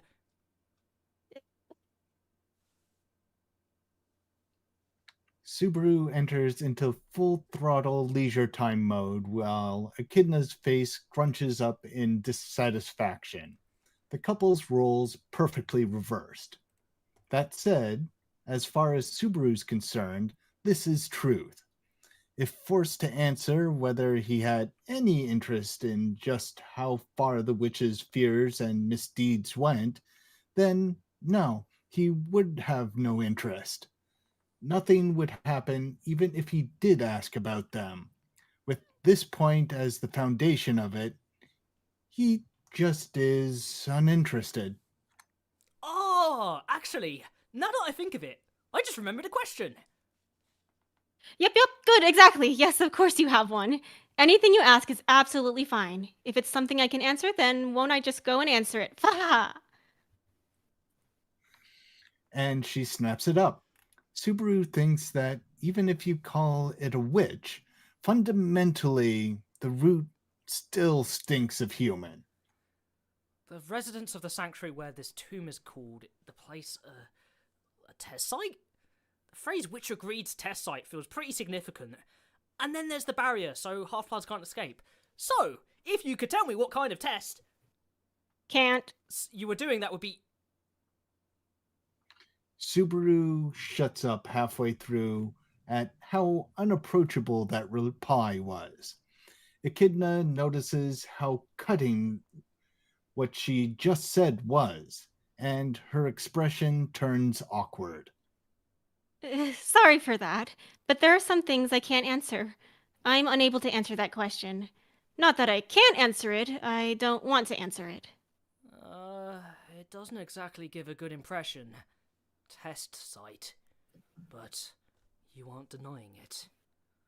I'd like to stop you there. I wouldn't want to be scorned. Echidna looks down, her shoulders scrunched up small. Subaru has no choice inside him but to give in, seeing something as overpowering as a witch entreating him like this. So instead, what his brain comes up with is... That reminds me. I've heard your name somewhere before I came here. Echidna remains silent. Subaru trawls his memory for where he had heard Echidna's name before coming to Sanctuary, and finds the first time he heard it was from... Puck.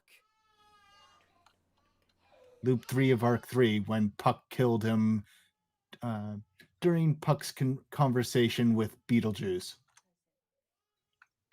Echidna raises her head at Subaru's muttering. Puck?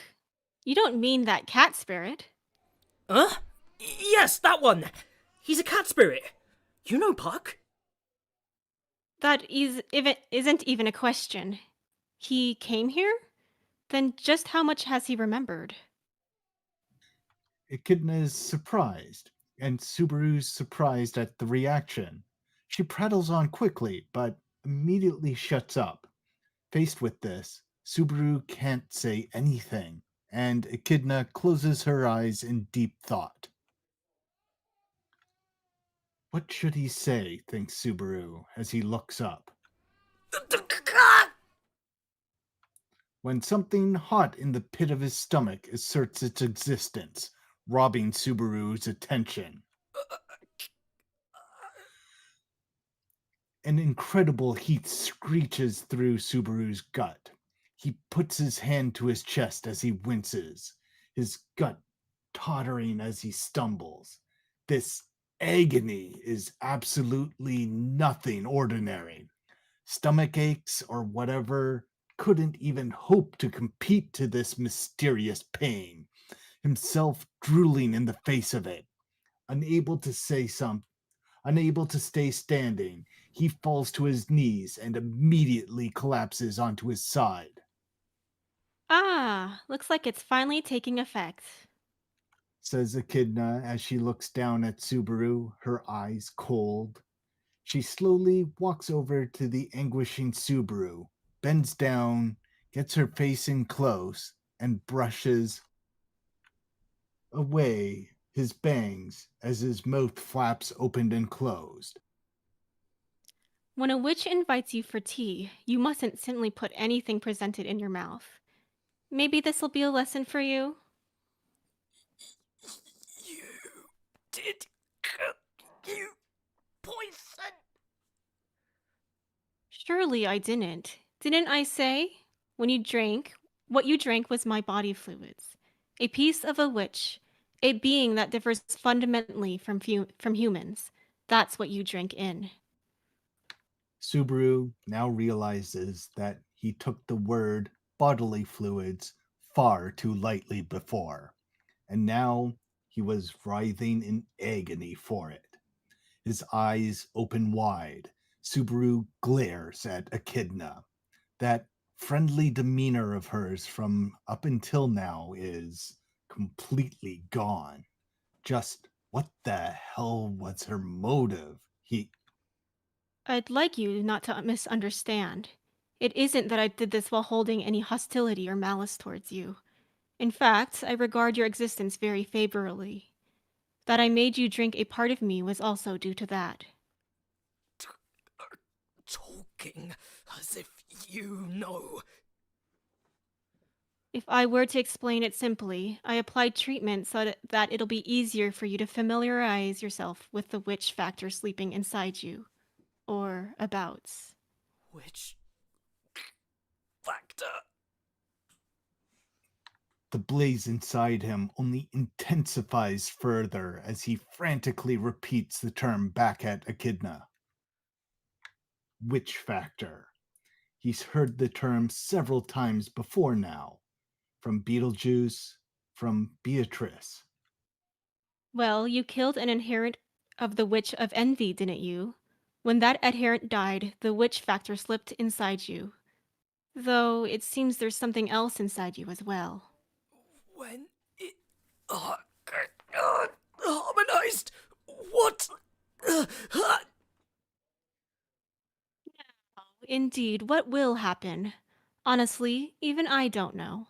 But this is the triggering of a bomb key to explode at some unknown time, so that the detonation happens before it'll cause any big casualties. A case of emphatic consideration. Or something of the likes. If it's all settled inside a dream, then maybe that'll give just enough leeway to stop it from detonating outside. Says Echidna in a tone that suggests Subaru's suffering, which is making his vision flicker in and out to black, has absolutely nothing to do with her. But even despite his condition, Subaru slowly lifts his arm and points at Echidna. Just fought this. The way you talk is exactly like Puck. That oh so great cat spirit. Can't read tone casual. So fucking cavalier. Echidna blinks once in surprise, and her face immediately twists up as if she's being caught off guard by a good joke, and she slaps her hand to her stomach as she bursts out laughing. Oh, what to say? Beautiful. You're amazing. I truly do think that. I see. I'm like Puck. I sure am. Sure I am. Call it natural, and it's a natural result. If it were him, I'm sure there wouldn't have been anything to be a model except Puck. What are... You saying is what Subaru was going to continue with and couldn't. It was that the pain searing his entire body stole his attention. It was that the seemingly endless pain instead lessened slightly, and he started to see the end. But instead of conquering the pain, it's rather that Time's over for our meeting, is how it looks. the edges of the objects in the world in Subaru's vision steadily blur, losing focus. The blue sky, the green field and hill, and white table and chairs all start to disappear. You said it doesn't end unless you try to. Time is still passing in the real world. It looks like we wound up with this thing you call the trial starting on us. It starts on us, and all the tomb's facilities end up diverting towards that. It won't care about a single ghost anymore. Echidna strokes her fingers across Subaru's forehead. Subaru can't resist or react. Now, you're going back home from the witch's tea party. How much are you going to give me? Just saying, I am unconditionally, unconventionally penniless broke. Not money. Compensation will be... Ah, right. You're forbidden to talk about this place, should be fine. It looks like you're bound by a similar contract, so surely it's not asking much. He doesn't even have the time to ask what that means. Her finger still on Subaru's forehead, Echidna whispers something. Heat seems to collect at her fingertip gradually when it flashes into Subaru's entire body in an instant and confers Subaru with a mysterious kind of understanding. That is, of the contract's content and the invasive, one-sided vowels and his his binding to them. Don't just do these things. Talking about the past and establishing the witch factor, I would say this is more than just as cheap as compensation. Also, this really is just something I might as well do while we're at it. A freebie. She smiles at an indignant Subaru, and the fingertip contacting his forehead transfers him another new warmth. I'm giving you the qualifications to take the tomb's trial. If you have this, you'll be able to take the trial at night in the tomb. Whether or not you take the trial is all up to you. You can also not take it, but now you have the option to take the trial instead of that important girl of yours. If you're questioning what to do whatever you'd like. The world begins crumbling, to the land underfoot gradually melting into the darkness. This time, the end of the world, truly, seriously, is coming. Still laid on the ground in this ending world, Subaru stares up at Echidna.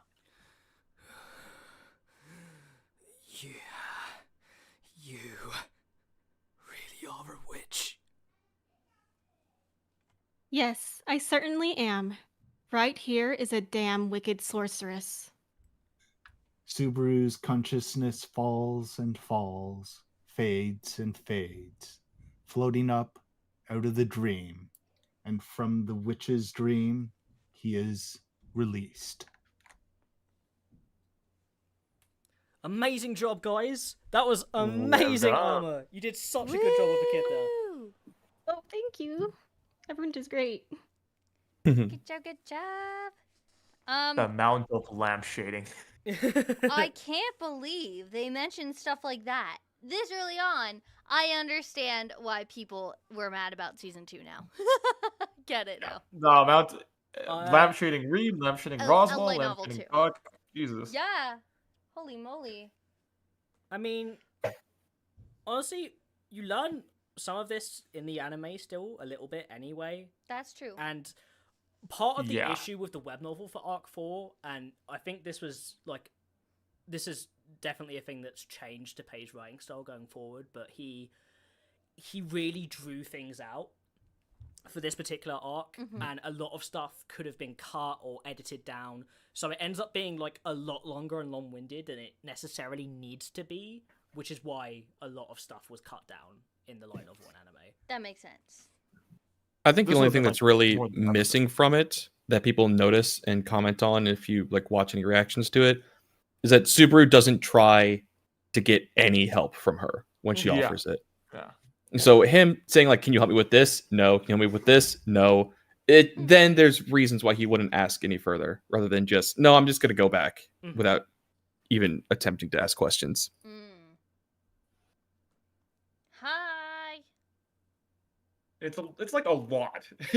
The amount she gives in this chapter alone is a lot to dump on someone like straight out because this is only like chapter 12. Yeah. At the same time, it kind of feels like this version of Echidna doesn't like know as much as what's going on. I feel like at least in the anime, she seems like this enigmatic, all-knowing figure. But it doesn't seem the case in this because she doesn't know much about the present day. Yeah, when she's like going, "Oh, Roswell, and they're both, the one part where they connect is in blasting Roswell. Yeah. It's interesting to be like, hey, she's not actually like it knocks her down from like a perch, I guess.